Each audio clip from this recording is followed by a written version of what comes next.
келді міне осы күнді көптен бері күттім.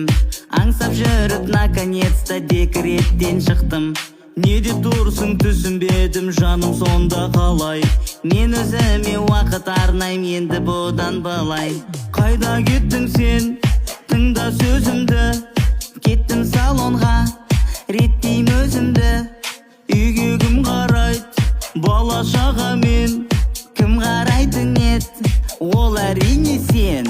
Шықпағасын қыдырып көшеге күнде, қала деген өзгеріп кетіпті мүлде. Қарны ашты не істейін мына баланың, енді жейтін бірдеңе берсей мен кейін барамын. Қайдасың сен барсың ба қашан келесің, не болып қалды мазалап звондай бересің. Мына балаң бөлдірді үстінің бәрін, енді киімін ауыстырсай давай мен массаждамын. Балаларға қараймын деп ашып кетті миым, қиындықпен жолықпаппын мен бүгінге дейін. Әйелім бар кезде менің тыныш еді үйім. Үйдің тірлігі мен балаларға қарау не деген қиын. Әйелің ол үйіңнің берекесін келтіреді, жанашыр бол көмектес, оңай емес текірет. Отбасыңның ұйытқысын алақанда аялап, керек болса құрметтейік аптасына 7 рет.